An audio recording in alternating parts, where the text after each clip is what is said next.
Well, thank you, Kara. Hi, everyone. This is Alex. Hi, Harry. How are Hi, you today? everyone. I'm doing great, Alex. Thanks. Welcome, everybody. All right, so we're going to talk about building complex systems with Safe 4.0. We'll basically approach a very interesting domain that kind of led to 4.0 development in the first place. As Kara mentioned before, Harry was actually tightly involved in development of Safe for Lean Systems Engineering, our branch project, so to speak, that we embarked on earlier in 2015 to help those systems builders that are building world's most critical systems. And while he was really instrumental in that process, the outcome of that branch was really interesting, and I'm sure some of you were part of those initial tests of Safe LSC in the field, and also part of the classes that we had before.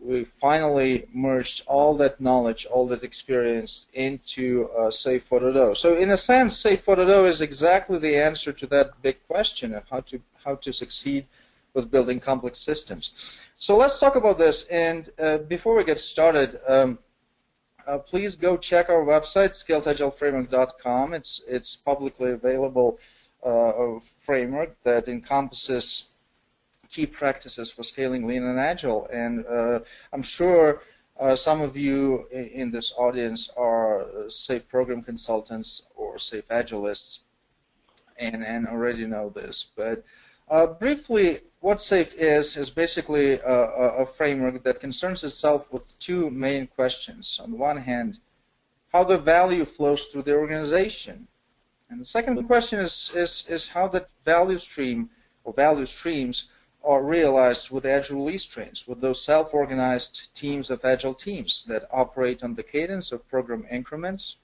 typically 8 to 12 weeks, and basically bridges the gap between the business stakeholders and engineering teams.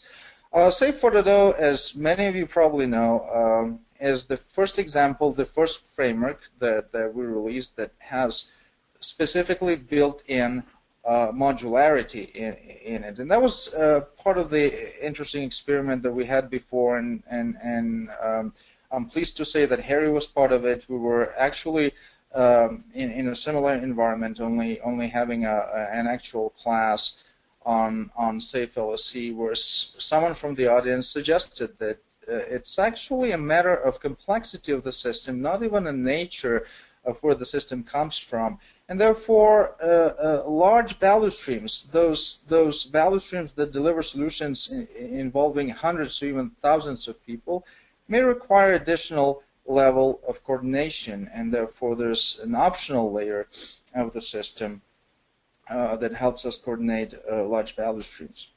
But the way we're going to talk about the framework today is slightly different. Framework is the solution, and we need to understand the problem first, and then we arrive at the solution in quite a natural way. So let's talk about the problem. What the problem is. What makes complex system development so complex in the first place? Well, there are a few things that we see contributing most to this issue. First off is cross-discipline nature of system development. Oftentimes it involves not only software development but also firmware, hardware, mechanical